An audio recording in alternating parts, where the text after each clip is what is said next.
Bueno, particularmente ya se ha venido diciendo aquí que la reforma impulsada por el Senado y hoy aquí como minuto en la Cámara de Diputados, efectivamente se trata de una reforma de gran calado. Y comentamos en la propia Comay que las ventajas favorables de la aprobación por parte de la Cámara de Diputados sería de suma relevancia. Cabe comentar que la Comay ha tenido una serie de encuentros desde los foros de Oaxaca en el planteamiento de reforma al marco jurídico del régimen de transparencia. Hemos realizado una serie de foros, inclusive se elaboró un documento denominado Propuesta de Reforma al Marco Jurídico del Régimen de Transparencia en México, que cabe decir recoge, en el caso de la minuta del Senado, varias de las propuestas planteadas por los diferentes organismos garantes del país. Cabe comentar, por aquí se habla mucho del fortalecimiento del IFAI, del fortalecimiento de los órganos garantes, pero me gustaría insistir, como lo ha dicho algún otro compañero de comisión, con el caso del comisionado Castillo, me parece que el motivo central, y eso hay que acotarlo, de la reforma no es en sí mismo el fortalecimiento de los órganos garantes de transparencia, federal o locales. Creo que el motivo central o de gravitación de la reforma del régimen de transparencia, sí, en efecto, es el ejercicio del derecho de acceso a la información, DAI, pero a través precisamente de la creación de un sistema nacional de transparencia y de acceso a la información pública, ya que plantea un entramado legal y procedimental que proporcione las mayores facilidades y las mayores garantías al gobernado en el ejercicio de este derecho. Él es el sujeto central de la reforma, el gobernado. Y esto inclusive como referente en la propia legislación de Chihuahua se habla de un sistema de transparencia y acceso a la información pública como un referente, me parece que es lo mismo que sucede a nivel federal. Obviamente que este sistema nacional de transparencia requiere necesariamente de órganos de transparencia auténticamente garantes, que sean instituciones sólidas, confiables, imparciales y especializadas, no subordinadas a los sujetos obligados o los entes públicos que están obligados a vigilar, supervisar o controlar la actuación en el ejercicio del derecho de acceso a la información. Y alude a un sistema nacional de transparencia y acceso a la información porque refrenda precisamente la transparencia como una política pública del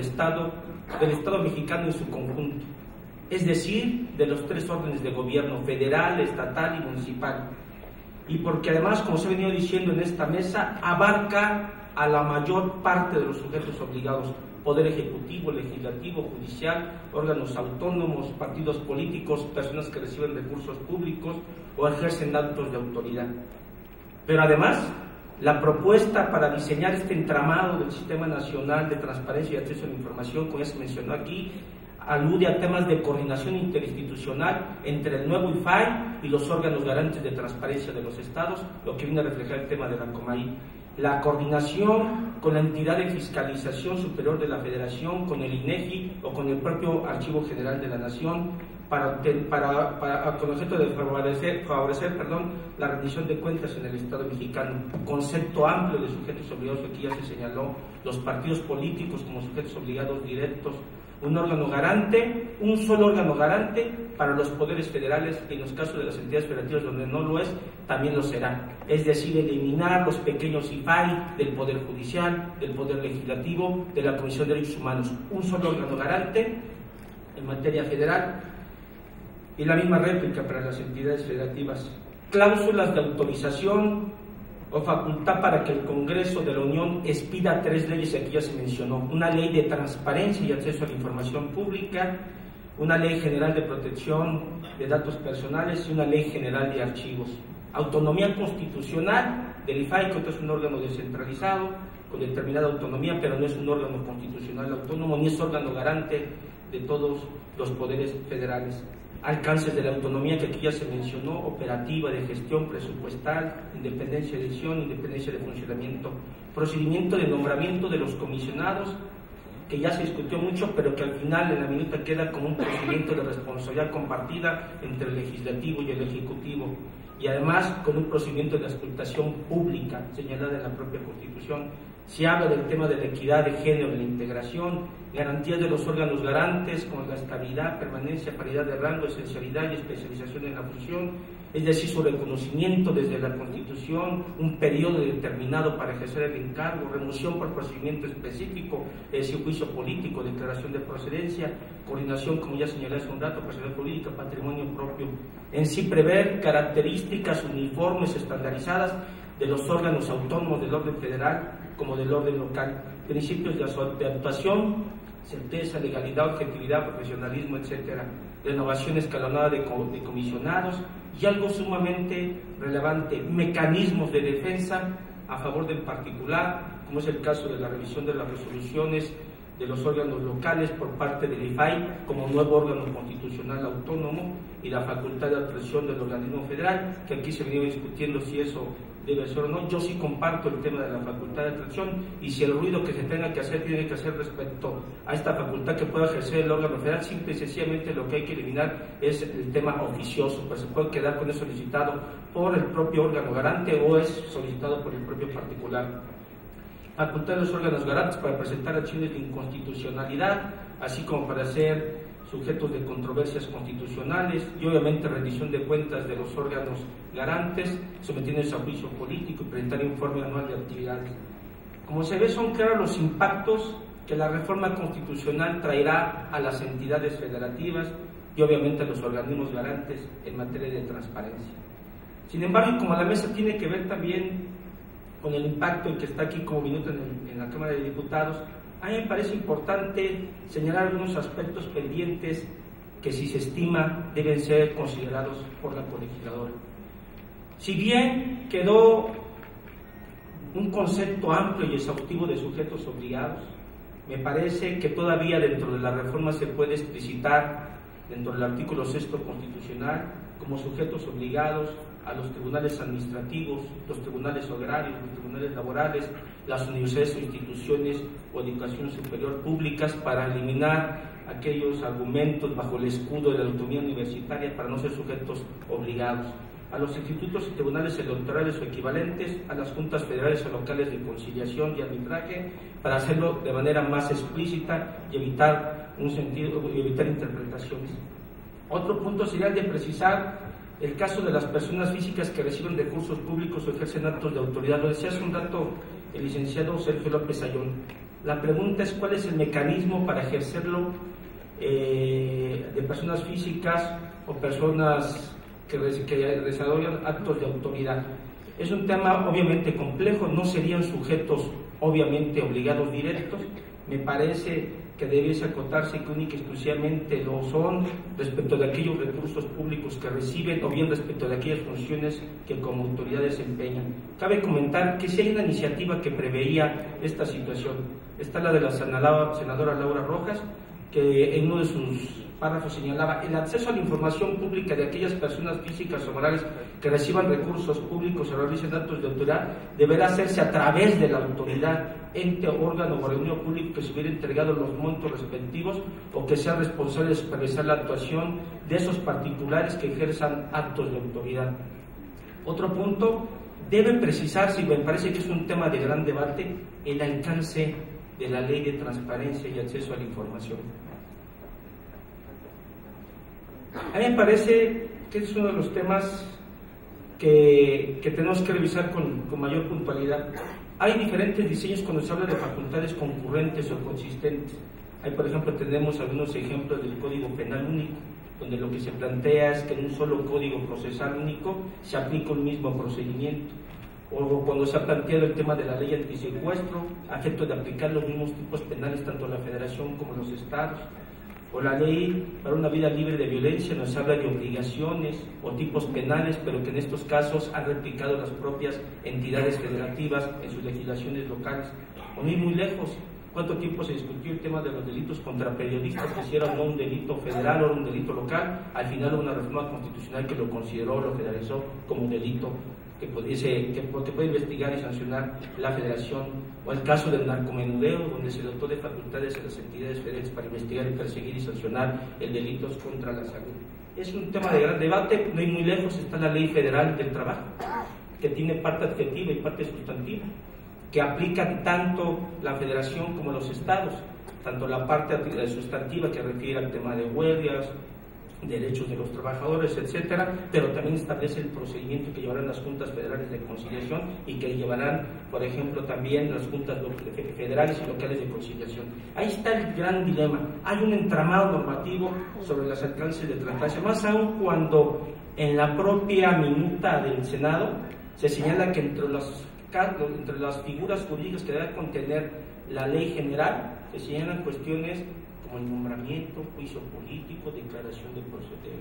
procedencia y otros temas que a mí me parece que no forman parte de la ley general.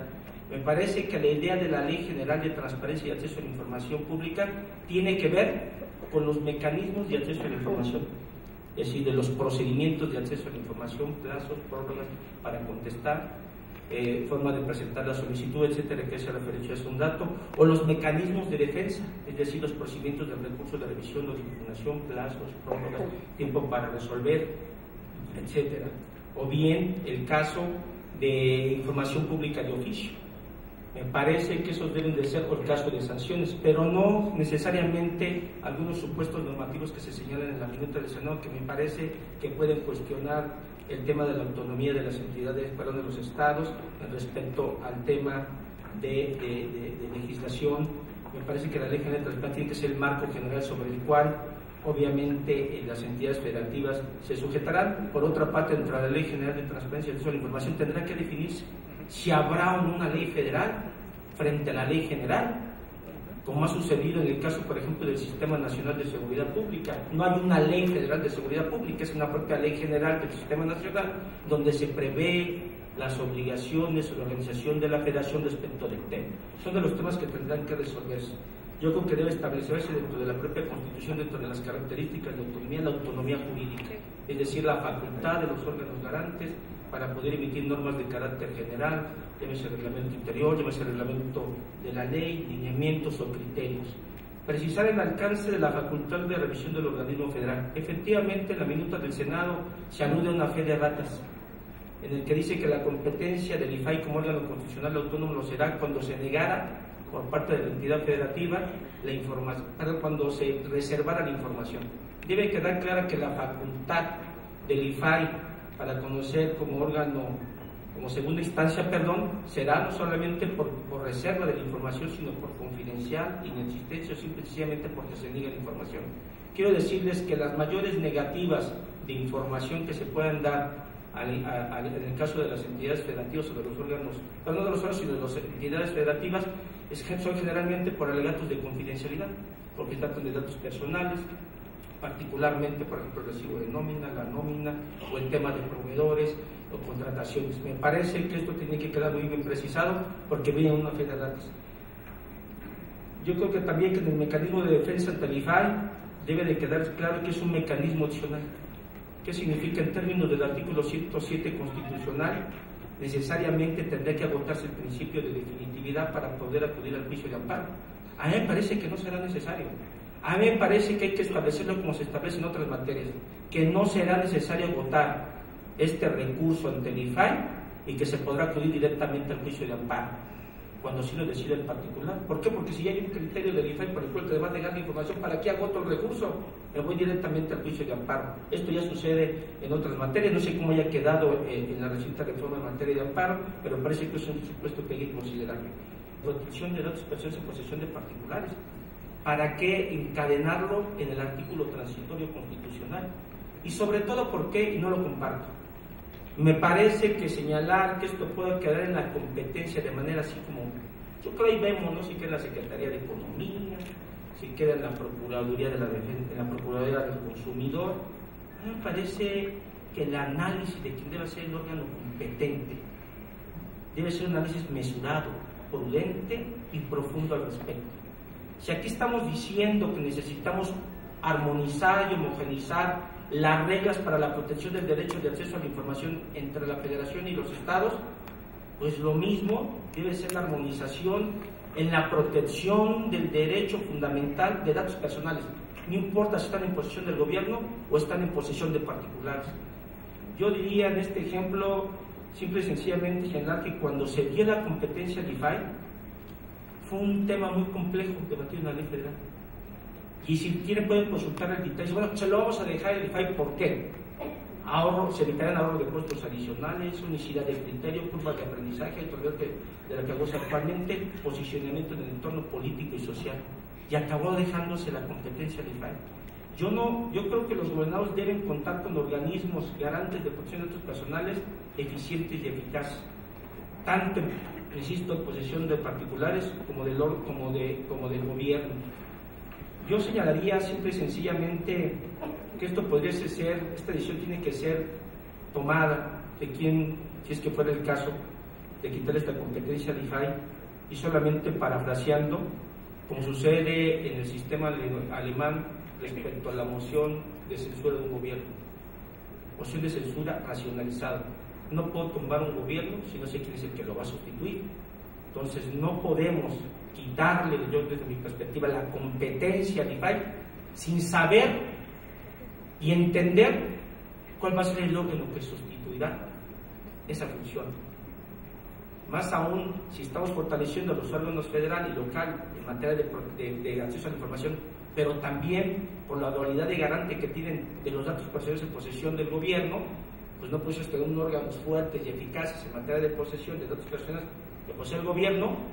y un órgano descentralizado, desconcentrado o del Ejecutivo en posesión de particulares. Esto va a acabar haciendo una asimetría en el ejercicio del derecho de protección de datos personales. Por otra cosa, fortalecer la autonomía financiera de los organismos garantes, ya lo señalaron aquí. Yo creo que en un transitorio, como sucedió en la reforma en materia penal, el de establecer un Fondo Federal de Aportaciones para la Transparencia aporta, particularmente empujada por nuestros compañeros del Distrito Federal, pero me parece que no tiene que ser necesariamente en un decreto, una ley, puede quedar en la reforma constitucional, tal y como sucedió, obviamente, en el caso de la materia penal. Insisto, no puede haber autonomía constitucional si no hay autonomía económica o presupuestal de los órganos garantes. Precisar, entre otros, yo creo que debe precisarse otras autonomías respecto a los organismos locales. Es decir, el artículo 116 que se plantea en la minuta, que es el régimen de los estados, y el 122 que se refiere al Distrito Federal, tiene que tener mucha asimetría o parecerse lo más posible a lo que se diseña en el artículo 6 constitucional para el órgano federal. Porque si bien, por ejemplo, se señala que serán órganos colegiados, yo creo que hay que poner por lo pronto, si serán 3, por lo menos 3, ¿no? Porque si al final es colegiado y pones 2 y tiene voto de calidad 1, pues bueno, entonces no está la colegiación que permite una racionalidad, obviamente, en la toma de decisiones. O por ejemplo, cuando se dice que durará un periodo del encargo, bueno, pues que dure 6 meses. Yo creo que si se dice que durará un periodo en el encargo, por lo menos tendrá que ser de 5 años. Son de los temas que me parece que debemos considerar, así como precisar el tema de la renovación escalonada de los comisionados, no dejarlo a las legislaturas locales, y obviamente señalar algunas cuestiones del procedimiento de consulta y auscultación en la designación de los comisionados. Y finalmente, y con esto terminaría, si bien puede quedar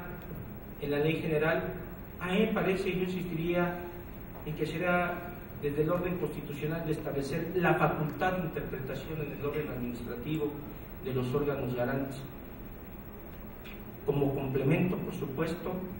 o más bien ceñidos a la facultad de interpretación que prevé nuestro artículo 1 de la Constitución Federal. Es decir, el de poder llevar una interpretación conforme al momento de aplicar la ley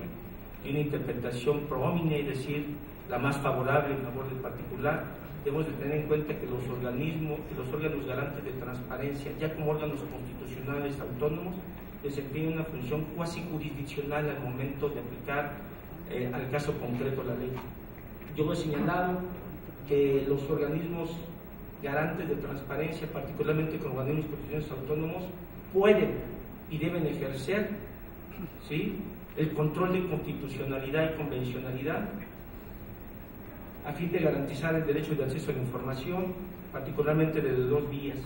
una interpretación y aplicación en forma oficiosa y debidamente fundada de la norma más favorable para el particular, o bien debe realizar el control difuso de la constitucionalidad y la convencionalidad, y en consecuencia la posibilidad de la inaplicación de la norma constitucional. No estoy diciendo la declaratoria de inconstitucional que deja sin efecto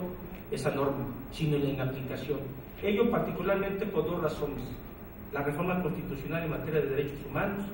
que ya referí, publicada el 10 de junio del año 2011, y la resolución de la Suprema Corte de Justicia de la Nación, en el caso de Rosendo Radilla, donde es muy claro cómo lo estableció la Corte, donde prácticamente señala en términos generales el tema del control de constitucionalidad y convencionalidad, el concentrado, que es ejercido vía directa por los órganos competentes del Poder Judicial de la Federación, vía las controversias constitucionales, vía las acciones inconstitucionales, vía el juicio de amparo, el control por determinación constitucional, que es ejercida por el Tribunal Electoral, a través del juicio de revisión constitucional, y que puede llevar inclusive igual a la inaplicación de la norma, el control difuso que es ejercido obviamente por los juzgados de distrito, tribunales unitarios y tribunales administrativos, que debe entenderse como la posibilidad de inaplicación durante el proceso correspondiente de la norma precisamente inconstitucional y de interpretación más favorable. Yo creo que los órganos garantes pueden hacer este control de convencionalidad y obviamente de poder arribar a un tema de inaplicación. Y esto lo digo porque en el caso del Estado de México hay un precepto, el artículo 4 de nuestra ley, que señala que tratándose de asuntos de carácter político solamente podrán ejercerlo los mexicanos. Y esto ha llegado lamentablemente en algún criterio de algunos comisionados que además ya no es la mayoría, que bueno, en el sentido de que exigir acreditar la calidad de mexicano vía la credencial del elector o cualquier otro documento que así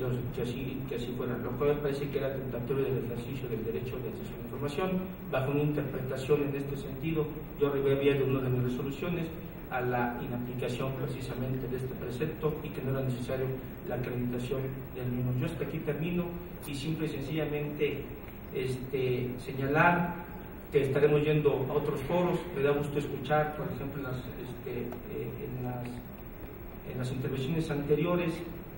precisamente que dentro de la ley general cuáles deben de ser precisamente los contenidos deseables que debiese tener la misma, y obviamente comparto mucho de lo ahí expresado, pero obviamente no es materia de esta mesa, pero por supuesto tenemos que ir estableciendo el tema de presentar el recurso de revisión en cualquier momento, constatar la negativa ficta, el tema obviamente de la prueba de daño,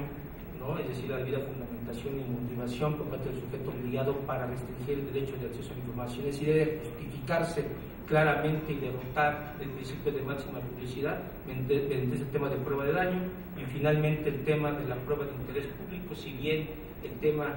hay información que es de carácter confidencial, si al final ya se acredita en una ponderación de derechos que es más saludable dar la información, entonces debe de conocer la información. El tema de las unidades de enlace o unidades de información, según lo vaya a denominar la ley general, que es parte de la uniformidad que se tendrá que tener, unidades de información, unidades de enlace o cómo se denominarán, desempeñan un papel sumamente relevante. Generalmente en el procedimiento de acceso a la información, como ustedes ya saben, también es un tema, digamos, de tres grandes instancias: la unidad de información, el comité de información, que yo siempre señalo que es el primer órgano garante en materia de procedimiento de acceso a la información, y luego los organismos garantes de acceso a la información. Las unidades de enlace pues son las ventanilla única de acceso a la información, son los que corretean a los servidores públicos que poseen, generan o detentan información. Tarea nada fácil, tarea nada sencilla, si se toma en cuenta particularmente que a veces el titular de la unidad de información puede ser un jefe de departamento, estoy menospreciando simplemente la jerarquía, o otro menor, pero es un jefe de departamento, le pide la información a su director o a otros directores o titulares de unidades administrativas, pues difícilmente vería yo cómo le pudiesen proporcionar la información.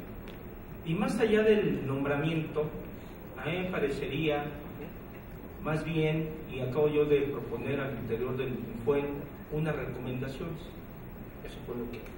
acá se puede proponer una iniciativa de reforma de la ley, pues hay que esperar que suceda acá en el orden federal. Unas recomendaciones donde prácticamente lo que se plantea es sugerirle, particularmente lo que acaban de entrar los municipios, es cuál debe de ser el perfil del titular de la unidad de información.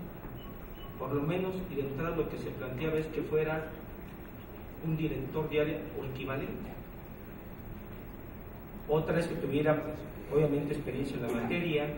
que tuviera, obviamente, conocimientos en la materia y, obviamente, que gozara de un tipo de liderazgo para poder llevar a cabo esta tarea fundamental. A mí me parece que al final del día, en el entramado normativo, pues bueno, me parece que el titular de la unidad sí debe de ser, en un momento determinado, nombrado por el propio sujeto obligado, sin que ello signifique que no se pueda dar un tema de participación ciudadana respecto de ellos. Pero creo que lo más importante, por lo menos así, desde mi perspectiva, es darle un perfil profesional y de jerarquía al titular del órgano de información al interior del sujeto obligado. Por otra parte, respecto a nombramiento de los responsables de los órganos garantes, la verdad es que esto nos va a llevar muchísimo tiempo. Simple y sencillamente señalar, yo sé que algunos compañeros de la Comaí o en otros lados no compartirán mi posición al respecto. Yo sí soy de los que creo que debe ser un procedimiento de nombramiento de responsabilidad compartida. Lo he sostenido aquí, lo he sostenido en otros foros, en el sentido en el que participe el Ejecutivo y participe el Legislativo. A mí me gusta, o por lo menos coincido más con la idea de que propone el Ejecutivo y al final es una mayoría reforzada de las 2/3 partes del Legislativo el quien designa o nombra a los comisionados de estos órganos garantes, sin que esté ajeno el tema de un procedimiento de auscultación, de un procedimiento de comparecencia pública de los candidatos al interior del órgano legislativo y obviamente pues, señalar una serie de perfiles que aquí se ha venido diciendo, de contar con experiencia mínima de algunos determinados años, etcétera, etcétera. Pero además, simple y sencillamente señalar, insisto, el tema de la independencia de los integrantes del órgano de decisión tiene que ver, insisto, en un entramado global o integral. Yo cuando fui candidato a consejero electoral, cuando se abrió por primera vez esta convocatoria pública a la sociedad, me entrevistaba un legislador y me decía: ¿usted cómo me puede garantizar que usted va a ser independiente en su actuación? Yo contestaba: pues yo creo que el entramado constitucional está basado en la desconfianza y en la afabilidad y en la debilidad de quienes podamos formar parte del órgano garante. Tan está basado en la desconfianza que si hay un tema de un órgano colegiado para temperar las decisiones, y el primer bloque de control es el propio órgano colegiado. Otra señalaba: bueno, si a mí me dotan de independencia, de que voy a durar 7 años en el encargo, pues este es un principio de estabilidad que sin duda permite una actuación más independiente. Pero si a eso le sumas que tengo algunas prerrogativas constitucionales de no procedibilidad, tratándose de cuestiones penales y más cuando no hay autonomía de la Fiscalía de la Federación o de la Procuraduría, pues también es un principio de estabilidad y de independencia en la actuación. Y etcétera, etcétera. Al final del día son estos mecanismos los que al final pueden ir presumiendo legalmente hablando el tema de la independencia de los órganos garantes. Pero también he señalado en diferentes foros que también el tema de la autonomía es un tema de actitud. Sí, yo creo que eso al final ya podemos tener un entramado normativo muy amplio, muy fuerte, y lo he comentado y sin necesidad, y no pretendo de ninguna manera con ello ofender a nadie. He creído que a veces la falta de independencia, de autonomía menor, en algunos casos, se da más por unos supuestos, y perdón la palabrita, señala yo que a veces son más telarañas del propio integrante del órgano de decisión que propiamente por una presión de algún sujeto obligado. Yo he señalado que no hay autonomía constitucional si al final del día no se ejerce en la práctica cotidiana. No hay autonomía constitucional si renunciamos a la facultad para emitir lineamientos. No hay autonomía constitucional si renunciamos a la autonomía para sancionar a los sujetos obligados o para dar vista. No hay autonomía constitucional si no resolvemos, ¿no?, bajo el principio de máxima publicidad. Creo que eso es lo más importante. ¿Sí, de acuerdo?